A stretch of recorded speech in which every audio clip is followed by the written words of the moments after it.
Starting next week, the Joy Behar Show moves to 10 p.m. Now back to Joy's guest host, Lisa Rinna. My husband, Harry Hamlin. There he is, right there. He starred in the groundbreaking 1982 movie Making Love, about a married man living a double life as a closeted homosexual. That was just a movie, but lots of women find out that their partners are gay, and it apparently happens a lot more than you might think. Here to discuss this, Kira Blakely, author of Can't Think Straight, a memoir of mixed up love, about learning that her fiancé of 10 years was gay and had been cheating on her with men. And Jonathan Alpert, psychotherapist and advice columnist for the Metro. All right, thank you guys so much. Kiri, one night your fiancé came to you after 10 years and said, we need to talk. Yeah, he essentially called me into the living room. It was a regular night, like any other night, and he said, we need to talk. And he said he was having confusion about his sexuality, and then he was fantasizing about men. And I thought, well, you know, that's normal, that happens, you know. And then he started to cry, and you know, as we talked, it became clear that he didn't, he wanted to explore these fantasies on his own, and that our relationship would have to end. So I was definitely upset. But then I got more upset because in the morning he left for work, and I decided, well, I kind of need to know what's going on here, how far this has gone. And I went into his computer. I'd had his password for a long time and never used it. We've been together 10 years. Wow. We were just about to get married. So you're engaged. Yes, yes. And he was the one, always the one who wanted to get married, and he was the one sort of pressing for it. And I went into his computer and I found gay porn, pictures that he'd been taking naked of himself and sending to men. Oh, my. And he'd been scouring Craigslist ads, men for men, sex section. So at that point I called him at work and I said, you've been, you know, cheating on me with men. And that's when he admitted that he'd been doing it for years. So, I mean, it's so shocking that for 10 years you had no idea whatsoever, no clues. I wouldn't have been with him if I did. No. Jonathan, is this something that is so prevalent? Please explain. Yeah, Lisa, it's extremely common. It's very prevalent. It's easy to do. How is it easy? That's my question. How is that easy to live a double life like that? Yeah, you know, technology has helped with Facebook and Craigslist, and now we have Grindr. It just makes it so easy to have this secret double life, like Kiri experienced. So again, I mean, how could you not have known?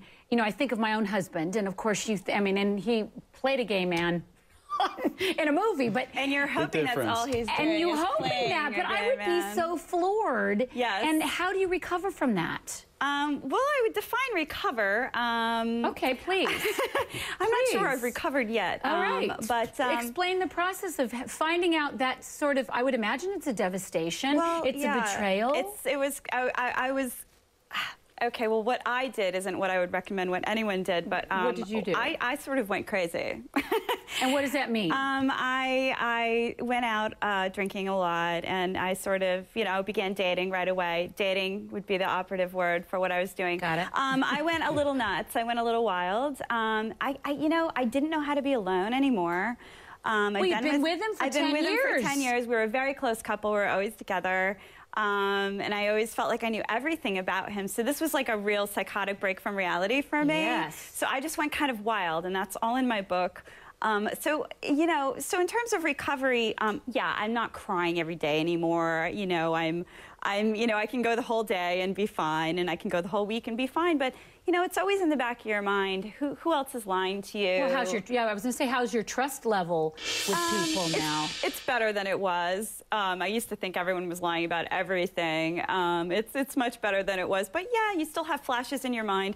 You know, I'm dating right now and dating a man right now and have been for a while, and I'll just, all of a sudden I'll think, what's he doing at his computer right now? And not even necessarily that he's gay. I'm not worried about that. But just, what secret are you holding? Now, my question, too, is what would it be like if it was a woman instead of a man? What if he was cheating with a woman? Yeah, a lot of people ask that, and it doesn't make it any better. I'm sure it doesn't. Cheating is cheating. Cheating is cheating. And it was almost worse because it was like, not only were you cheating, and he was in love with a man on top of it, but there was this whole secret that I didn't know. So in a way, it was better because I didn't get competitive. I was like, well, what, is she prettier than me? Is she younger than me? So you don't get that. But it's like as if he was keeping some deep, dark secret about his health or something else weird, you know? Now, is there any way, Jonathan, to tell, are there any signs that she could have seen before in this 10-year period? Yeah, you know, there are no, like, red flags. There are no obvious signs, you know, apart from if you find gay porn on a computer that's pretty or obvious. catch them in the act. But, you know, these people become very good at hiding things. They have to. They become very skilled at hiding things. I would think they would get sick from that, well, if you have to hide something that deeply that you would somehow get sick. And that's at the point that I see them. They come to therapy because they're so ridden with anxiety and stress and depression, and a lot of times they'll use drugs and alcohol to deal with that. So that's what I try to help them with. And, you know, as a therapist, I'm trying to get them to come out, to lead a more honest life, to hopefully avoid situations like Curie experienced. And why do they do it in the first place? What are the pressures that make them not come out? With a lot of people, it's difficult to be gay. You know, a lot of these people have jobs where it's difficult to be gay if they work in finance, where, you know, even today, they get ridiculed and made fun of. Well, we have so they're trying to create an image of a straight lifestyle. We have a long way to go, don't we? Thank you so much for joining us. When we come back, I hand the mic back over to Joy. She'll sit down with Penn Jillette next. Don't go away.